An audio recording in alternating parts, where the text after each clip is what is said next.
My name is Tiffany Mitchell, and I was born into what seemed like a typical middle-class family in a quiet suburban neighborhood. My parents, David and Sarah Mitchell, were absolutely obsessed with child development techniques and early learning methods. They had stacks of parenting books everywhere in our house, and Mom was always talking about some new theory she'd read about. "Sarah, don't you think we're overdoing it a bit?" I remember my dad asking one evening as Mom struggled to teach me simple arithmetic. I was barely 3. "No, David, these are crucial developmental years," Mom insisted, showing him yet another colorful flashcard. "The books say we need to start early." Looking back now, I can't help but laugh at how ordinary my development was. Despite their tireless efforts, I sat up, walked, and talked right on schedule. No prodigy here. But instead of accepting that every child develops at their own pace, my parents saw me as their first failed experiment. Everything changed when my sister, Jessica, was born. I was 3 years old, and suddenly our house transformed into what felt like a baby genius boot camp. Mom had even taken special courses by then, determined not to make the same mistakes she thought she'd made with me. The difference in how they approached raising Jessica was stark. Where I had regular toys, Jessica had educational development tools. Where I had picture books, Jessica had cognitive enhancement materials. Every milestone became a celebration. Her first words came early.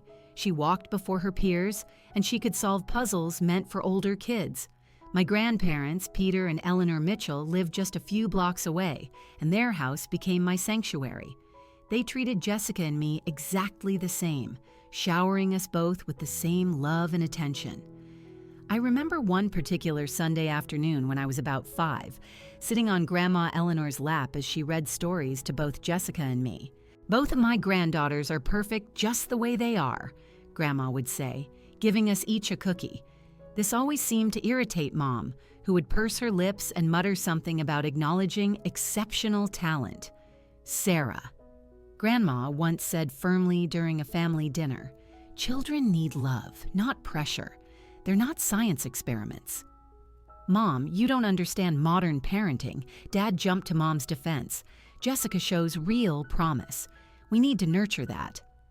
I sat there, pushing peas around my plate, already understanding that in my parents' eyes, I was just the practice run, the rough draft before they created their masterpiece.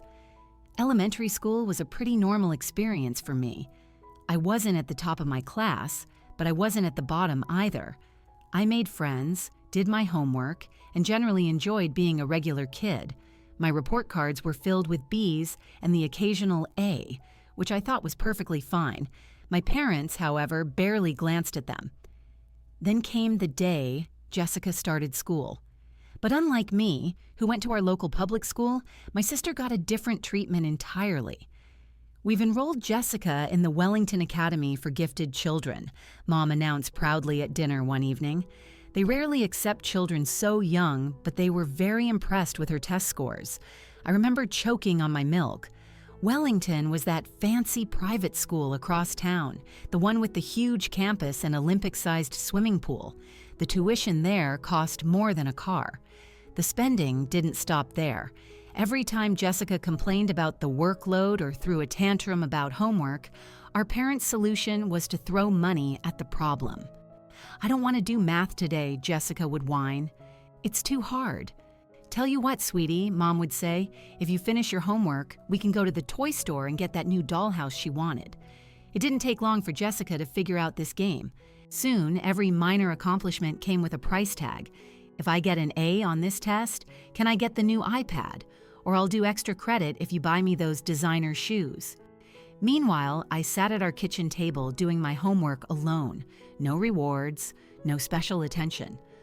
Once I got the highest score in my class on a science project, a solar system model I spent weeks building.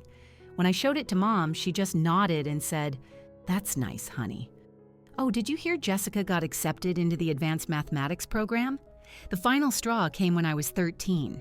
I had just finished decorating my room, the bigger of the 2 kids' bedrooms, with posters of my favorite bands and some photos of me with my friends. It wasn't anything fancy, but it was my space, my sanctuary. One evening, Jessica marched into the living room where our parents were watching TV. "I want Tiffany's room," she demanded, hands on her hips. "Mine is too small for all my things, and I need more space for my study area." I looked up from my book, certain our parents would shut down this ridiculous request. Instead, Mom and Dad exchanged glances. "You know, that makes sense," Dad said. "Jessica does have a lot more equipment and educational materials." "What?" "No," I protested. "That's my room. I've had it since I was little." But my objections fell on deaf ears. The very next day, while I was at school, they moved all my things into Jessica's smaller room. When I came home, I found Jessica already settled in my old room, her expensive desk taking up the space where my bed used to be. "This is so unfair," I shouted, tears streaming down my face. "Life isn't fair, Tiffany," Mom said dismissively. "Your sister needs the space more than you do. Don't be selfish." I slammed the door to my new, smaller room and collapsed onto the bed that barely fit in the space. That night, as I stared at the unfamiliar ceiling, I realized something important. In this house, I would always come second. High school graduation was approaching, and I'd spent months researching colleges, writing applications, and dreaming about my future. I had decent grades and some good extracurricular activities on my resume. While I wasn't aiming for Harvard or Yale, I had my sights set on several solid state universities with strong business programs. That fateful family dinner started like any other. Grandma and Grandpa had come over for Mom's Sunday roast, and we were all seated around the dining room table. Jessica was bragging about her latest academic achievement, while Mom and Dad beamed at her with pride. "So, Tiffany," Grandma Eleanor turned to me with genuine interest. "Tell us about your college plans. Where are you thinking of applying?" I straightened up in my chair, excited to finally share my plans. "Well, I've been looking at State University's business program. Oh, about that." Mom cut me off mid-sentence, setting down her fork with a sharp clink against the plate. "We've been meaning to discuss this with you, Tiffany. Your father and I have decided we won't be able to help with your college tuition. We need to save all our resources for Jessica's education. She's got a real shot at the Ivy League, and that's not going to be cheap." "You can't be serious?" Grandpa Peter's fork clattered onto his plate. "What about Tiffany's future?" Mom sighed as if she were explaining something obvious to a small child. "Look, we have to be realistic here. Jessica is gifted. She has real potential. Tiffany is ordinary. She can get a job right out of high school, or maybe take some community college classes if she saves up." "How dare you?" Grandma's voice shook with anger. "How can you dismiss your own daughter like this?" "Oh, please," Dad snapped, his face reddening. "Let's not pretend here. Tiffany's never shown any exceptional abilities. Higher education would be wasted on her. We're just being practical. I couldn't take it anymore." The walls felt like they were closing in. Shoving my chair back, I ran from the table, tears already streaming down my face. Behind me, I could hear the continued argument, my parents' cold logic clashing with my grandparents' outrage. A gentle knock came at my door about 15 minutes later. "Tiffany, can I come in, sweetheart?" It was Grandma Eleanor. I didn't answer, but she came in anyway, sitting on the edge of my bed. Her warm hand started rubbing circles on my back, just like she used to do when I was little. "Your grandfather and I have made a decision," she said softly. "We're going to pay for your college education. All of it." I rolled over, wiping my eyes. "What? But that's too much money." "Nonsense," she smiled, reaching out to brush my hair from my tear-stained face. "You deserve an education just as much as anyone else. More, actually, because you've worked hard for it without any support." For the first time that evening, I felt myself smile. In that moment, something shifted inside me. I realized I didn't need my parents' approval anymore. I had people who believed in me, and more importantly, I was starting to believe in myself. College life suited me perfectly. Away from my parents' constant comparisons and criticism, I flourished. In the business program, my professors praised my analytical thinking, and I discovered I had a natural talent for understanding market trends and investment strategies. Every weekend, I'd call Grandma and Grandpa to update them on my progress. I hadn't spoken to my parents since leaving for college.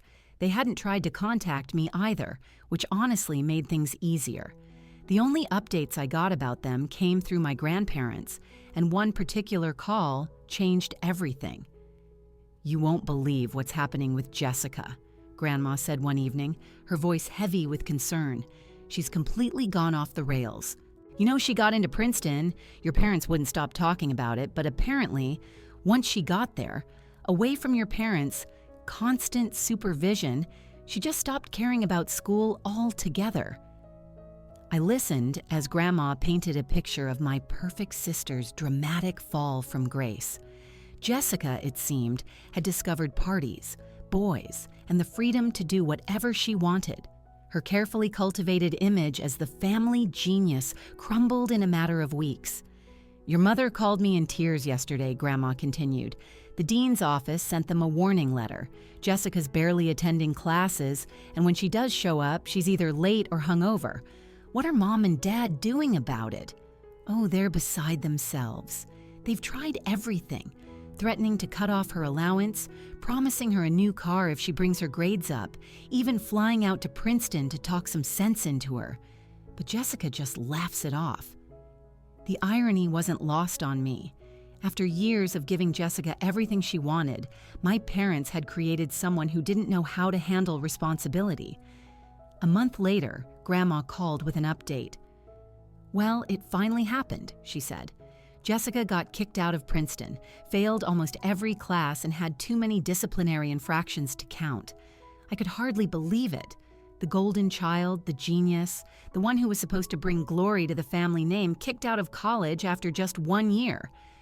She's moved back home," Grandma added. "Your parents are in shock. They keep saying there must be some mistake, that the university didn't understand Jessica's special needs as a gifted student. Over the next few months, through my regular calls with my grandparents, I learned that Jessica had settled into a comfortable routine of doing absolutely nothing. She slept until noon, went out with different guys every night, and treated our parents' house like a hotel. Your father tried to get her to at least look for a job," Grandpa told me during one call. "She told him that work was beneath someone of her intelligence level. I felt vindicated and pleased, and at the same time, I felt relieved that I'd escaped their suffocating expectations and found my own path. After graduation, I landed a position as a junior investment analyst at Meridian Financial, one of the most respected firms in my hometown. Grandma and Grandpa insisted I stay with them until I got settled, and I gratefully accepted. The unexpected reunion with my parents happened on a Saturday morning at Kroger. I was comparing prices on organic tomatoes when I heard my mother's voice. "Tiffany? Is that really you?" I turned to find both my parents standing there, looking older than I remembered. Mom was clutching her shopping cart like a lifeline.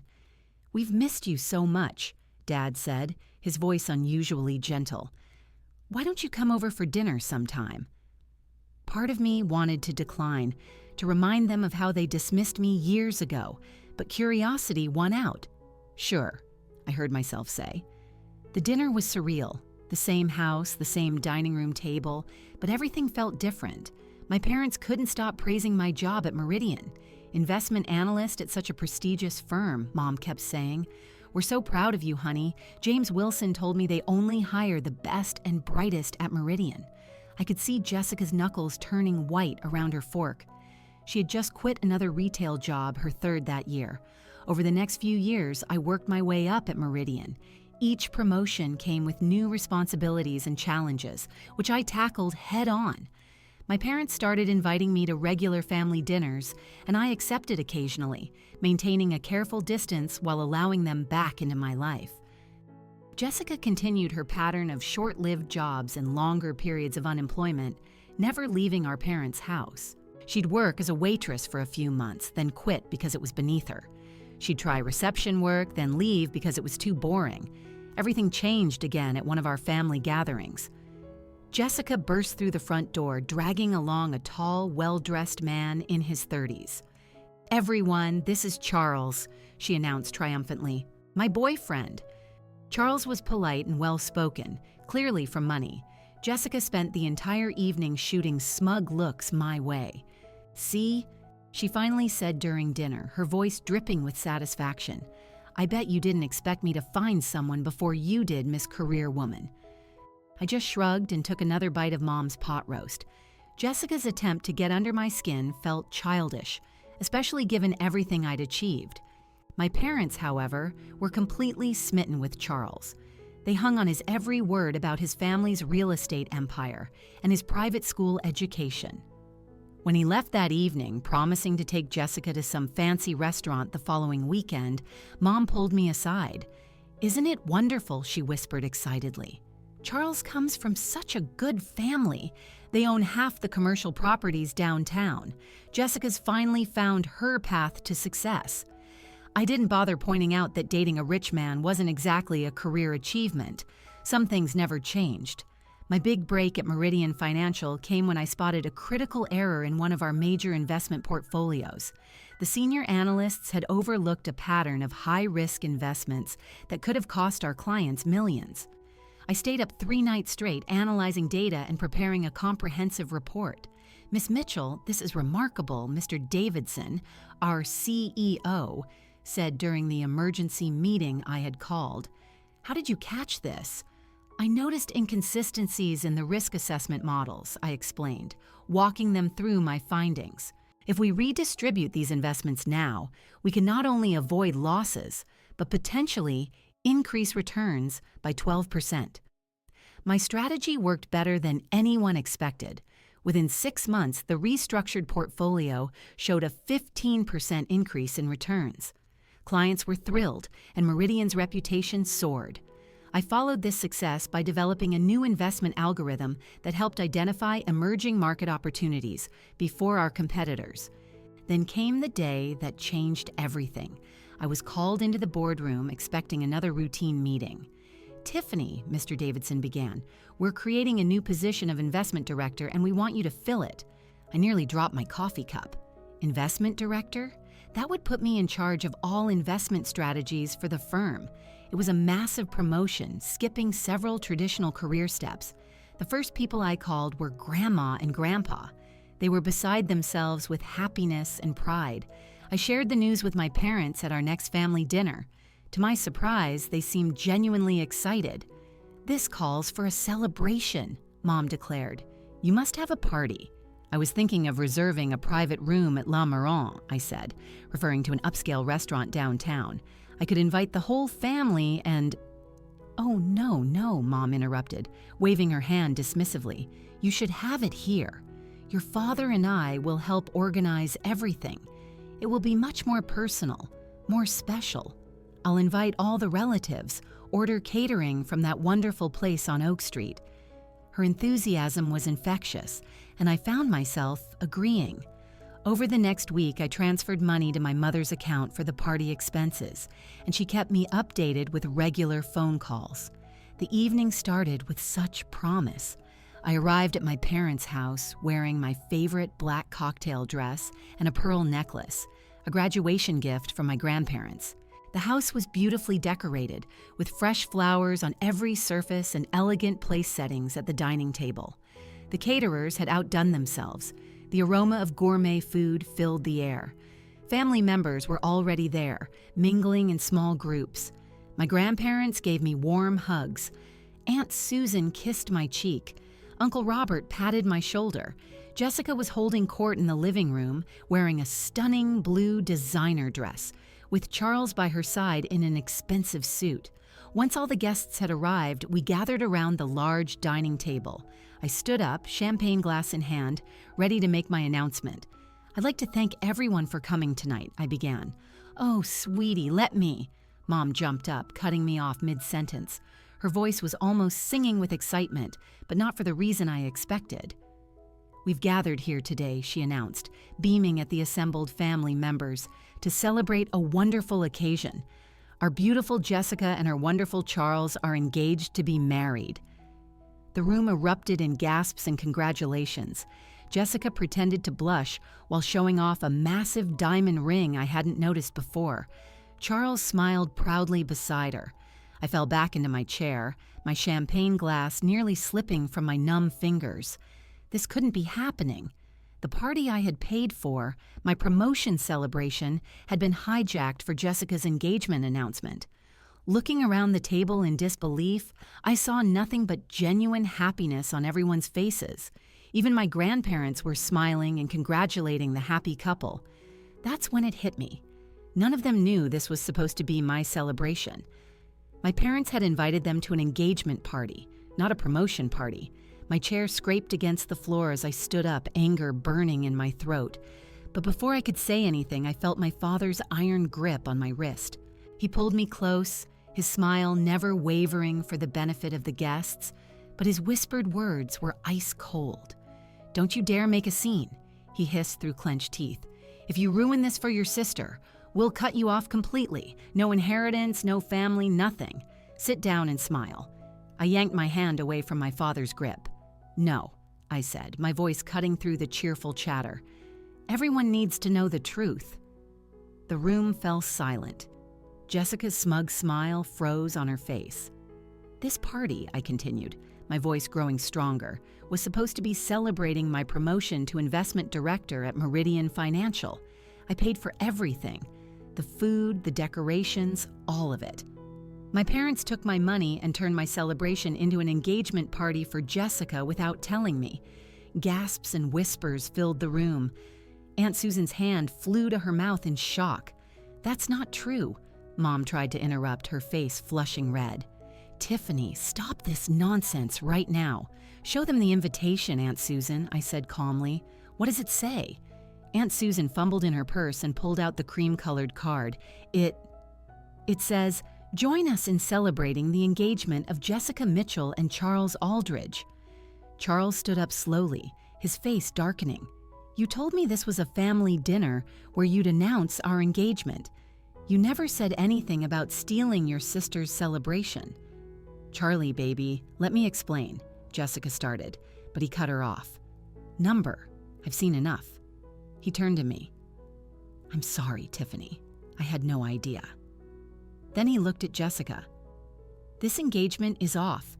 I won't be part of a family that treats people this way. Look what you've done." Jessica shrieked at me as Charles walked out. "You've ruined everything. You're just jealous because I found someone and you're still alone." "Jealous?" I laughed incredulously. "I'm the investment director of a major financial firm. I don't need to steal someone else's party or trap a rich man into marriage to feel successful." "That's enough," Dad roared, standing up. "You've gone too far, Tiffany. You're no longer part of this family. Consider yourself disinherited." "Fine by me," I said. But before I could continue, Grandpa's voice boomed across the table. "Actually, David," he said, standing up with Grandma, "your inheritance won't matter much. Eleanor and I have already changed our will. Everything we have is going to Tiffany." "What?" Mom gasped, shocked. "She's the only one in this family with any integrity," Grandma added, her voice firm. "We've watched for years as you favored Jessica and pushed Tiffany aside. No more." The evening devolved into chaos after that. Relatives began leaving in embarrassed hurries. Jessica ran upstairs in tears, and my parents stood in stunned silence. I picked up my purse and walked to the door, holding my head high. "Goodbye," I said, not looking back. "Don't contact me again." That was 3 years ago. I haven't spoken to my parents or Jessica since that night. I heard through the grapevine that Jessica still lives at home, bitter about losing Charles and his money. My parents tried to reach out once or twice, but I blocked their numbers. My grandparents, though, remain my rocks. We have dinner together every Sunday, and they're more proud of my achievements than my parents ever were. Sometimes I think about that night and realize it was the best thing that could have happened. It freed me from seeking approval from people who would never truly give it. Last week, I was named the youngest CEO in Meridian Financial's history. When I told my grandparents, Grandma cried happy tears, and Grandpa opened a bottle of champagne he'd been saving for a special occasion. To authenticity, he toasted, and to finding your own path. I raised my glass and smiled. Finally, I was exactly where I was meant to be. End of story.